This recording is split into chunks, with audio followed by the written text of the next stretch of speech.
अस्सलाम वालेकुम प्यारे दोस्तों, उम्मीद है आप खैरियत से होंगे, खुश होंगे, खुशहाल होंगे। आज हम एक शॉर्ट सी वीडियो डिस्कस करेंगे जी, एक्सचेंज ट्रेडेड फंड को। जैसे कि आपने लास्ट वीडियोस अगर आपने देखी हैं तो नहीं देखी तो दोबारा जाके देखिए उनको, और उसमें हमने एक्सप्लेन किया है कि आपको पाकिस्तान स्टॉक एक्सचेंज में कैसे अकाउंट्स ओपन करने हैं। और अभी हम ये सपोज कर लेते हैं कि आपने पाकिस्तान स्टॉक एक्सचेंज में अकाउंट ओपन कर लिया, लेकिन आप हैरान परेशान है क्योंकि वहाँ पे तो 500 से ज़्यादा लिस्टेड कंपनीज हैं, तो आप कौन सी चूज़ करें। तो उसके लिए जी गाइडलाइन है कि वहाँ पे एक ऑप्शन होता है ETF का। आप सर्च करेंगे ETF के नाम से तो बहुत सारे नाम आपके सामने आ जाएंगे। तो वो हम आपको एडवाइस करते हैं जी कौन से ETF अवेलेबल हैं पाकिस्तान स्टॉक एक्सचेंज में, और उनमें से कौन से आपको लेने चाहिए और क्या उसके बेनिफिट हो सकते हैं, और एक्चुअली ये ETF एक्सचेंज ट्रेडेड फंड है क्या, इसमें कौन सी कंपनी होती है, और एक्चुअली क्या इसका वे ऑफ वर्क क्या होता है। तो ये डिस्कस करेंगे जी आज की हम इस शॉर्ट वीडियो में इंशाल्लाह। तो उम्मीद आपको बेहतर लगेगी ये।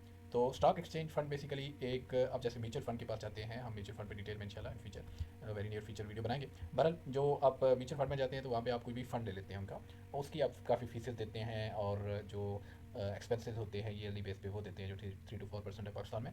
तो उसके रिलेटिवली जब आप देखते हैं तो जो एक्सचेंज ट्रेडेड फंड हैं ये चीप पड़ते हैं आपको, और इसमें आपको एडवांटेज होता है कि आपको खुद बहुत सारी कंपनीज ढूंढ के सर्च नहीं करनी पड़ती हैं, इसके अंदर कंपनीज होती हैं ऑलरेडी अवेलेबल। तो आप उनमें से कोई भी कंपनी खरीद सकते हैं, ले सकते हैं। हम चाहते हैं जी ETF फॉर एग्जांपल जो पाकिस्तान में ये ट्रेंड कोई ज़्यादा पुराना नहीं है। जो पहला लॉन्च हुआ था ETF वो मार्च 2020 में हुआ था जी। तो इसके हिसाब से हम जाएंगे कि अभी जो 2020 से 26 के दौरान कौन सी टीम्स हमारे पास अवेलेबल हैं और उन्होंने बेसिकली कैसे रिटर्न दिए हैं आपको। तो 2024 से और 25 का कर लेते हैं जी हम। तो बेस्ट परफॉर्मिंग इनमें एसेट्स कौन सी थी आपको पता है, ये बूम ईयर से इनमें रैली चल रही थी अच्छी, 2023 से जो स्टार्ट हुई थी 2024-25 और अभी 26 में इंशाल्लाह कंटिन्यू है।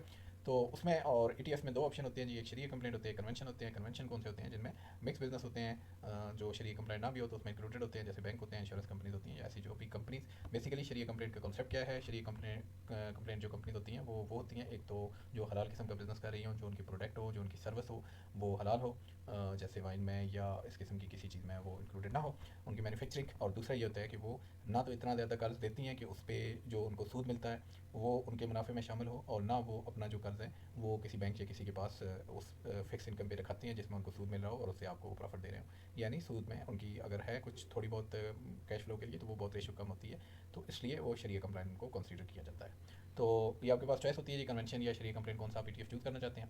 तो वहाँ पे आप स्टॉक एक्सचेंज पे जाएंगे तो आपको जो ETF नजर आएंगे उसमें ये आपको सिंपल ट्रैकर हो गया। आपको पता है पाकिस्तान स्टॉक एक्सचेंज पे हर कंपनी का एक आपको कह लें मुखफ़फ़ या एक शार्ट नेम नजर आता है। जैसे मीज़ान बैंक है तो आप वहाँ पे MEBL के नाम से आएगा। तो एक शार्ट फॉर्म होता है हर जो दुनिया की स्टॉक एक्सचेंज में, उसमें डिफरेंट चलता है, कुछ में अल्फ़ाबेटिकली नंबर यूज़ होते हैं, कुछ में जो मैथमेटिकली नंबर्स हैं वो यूज़ होते हैं। और हमारी जो स्टॉक एक्सचेंज है उसमें कंपनी के नाम को मुखफ़फ़ करके एक शार्ट नाम दिया जाता है जो उसका होता है। जैसे आपको HBL नज़र आता है, MCB नज़र आता है, UBL नज़र आता है। कंप्लीट यानी यूनाइटेड बैंक लिमिटेड पे नहीं जाएंगे आप, UBL करेंगे तो वो उसका ट्रिकर है। तो ऐसे ही आपको जो ETF है उनका भी नजर आएगा जी। GSM ETF है, ये GS मोमेंटम फैक्टर है। इसमें जो मोमेंटम जो ज़्यादा उस वक्त समझ लें अच्छे प्रोग्रेस दे रहे होते हैं स्टॉक के, उसको शामिल करते हैं इसमें। और बेसिकली स्टॉक ETF में क्या होता है कि जो कंपनी होती है जैसे JS है, तो JS ग्रुप जो है, जो JS इन्वेस्टमेंट क्या जो है वो 8 या 10 12 15 स्टॉक लेके एक उनका कंपाउंड एक आप कह लें कि विद इन वन स्टॉक उसको कर देते हैं। तो आप वो स्टॉक जाके एक परचेज करते हैं तो आपने 100 रुपये वहाँ पे लगाया, तो 100 रुपये को वो जो 15 कंपनीज हैं उसमें डिवाइड कर देंगे, किसी में 10%, किसी में 12, किसी में 9, किसी में 8, ऐसे करके डिवाइड करके उन सारी कंपनीज में आप हिस्सेदार हो जाएंगे। तो इस हिसाब से आप वो कंपनीज अप जाती हैं या डाउन जाती हैं डेली, उस हिसाब से फिर जब मार्केट क्लोज होती है तो आपका भी वो नफ़ा या लॉस हो रहा होता है। इसका ETF का एक और बेनिफिट ये होता है कि आप कभी भी खरीद सकते हैं जब मार्केट ओपन है पाकिस्तान स्टॉक एक्सचेंज की, और कभी भी इसको बेच सकते हैं। तो ऐसे ही वहाँ पे आपको जो महाना इस्लामिक इंडेक्स ETF फंड नजर आएगा, मीज़ान पाकिस्तान ETF नजर आएगा, आपको UBL नजर आएगा, जितनी मेन एसेट मैनेजमेंट कंपनीज हैं उनका ETF है, और वहाँ पे आपको नजर आएगा NID नजर आएगा, आपको NBP national bank of Pakistan का नजर आएगा, अनफ्ला का नजर आएगा, HBL का नजर आएगा। ये जो ट्रेजरी बिल होते हैं इसका मतलब होता है कि ये डेबिट या फिक्स इनकम में करते हैं। जो कन्वेंशन है वो यानी मिक्स स्टॉक में करते हैं, जो इस्लामिक शरीक कंप्लेंट है और नहीं है उनमें भी करते हैं। जहाँ पे इस्लामिक लिखा हुआ है ये वो स्टॉक हैं जो जस्ट जो शरीक कंप्लेंट हैं स्टॉक उनमें इन्वेस्ट करते हैं। तो अगर आप वो लेना चाहते हैं तो आपको माना या मीज़ान लेना चाहिए, और अगर आप जनरल लेना चाहते हैं तो आपको JSM या UBL NIT NBP लेना चाहिए। और अगर आप कन्वेंशन आप डेबिट या फिक्स इनकम वाला लेना चाहते हैं तो उसके लिए HBL ट्रेजरी है।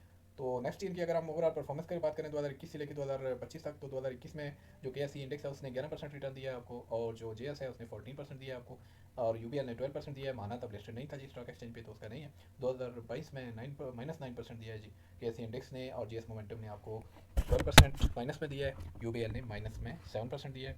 2023 में अल्हम्दुलिल्लाह रैली स्टार्टेड हो गई थी, और उसमें आपको जो KSE इंडेक्स था ओवरऑल, जो top 100 companies of Karachi stock exchange थी, पाकिस्तान स्टॉक एक्सचेंज की 100 टॉप कंपनीज आउट ऑफ 500 और मोर देन दैट, उन्होंने जी 55% आपको रिटर्न दिया है। JS मोमेंटम ने 62% दिया है, और UBL वाले ने आपको 58% सॉरी दिया है। ऐसे ही 2024 में देखें जी तो 90% और 130% है जैस मोमेंटम ज़बरदस्त, और यूबीएल में 95% आपको दिया है, यानी अगर आपने 100 रुपीज़ लगाए हुए थे तो वो आपके 195 हो चुके थे विद इन 1 ईयर, और more than that with compounding effect. माना रजिस्टर्ड हो गया था जी पार्शल, तो उसने आपको 57% दे दिया है। 2025 की बात करें तो इसमें कैसे इंडेक्स ने 60% दिया है, जैस मोमेंटम ने 68% दिया है, यूबीएल ने 65 और माना ने 59% आपको पिछले साल 2025 में दिया है जी।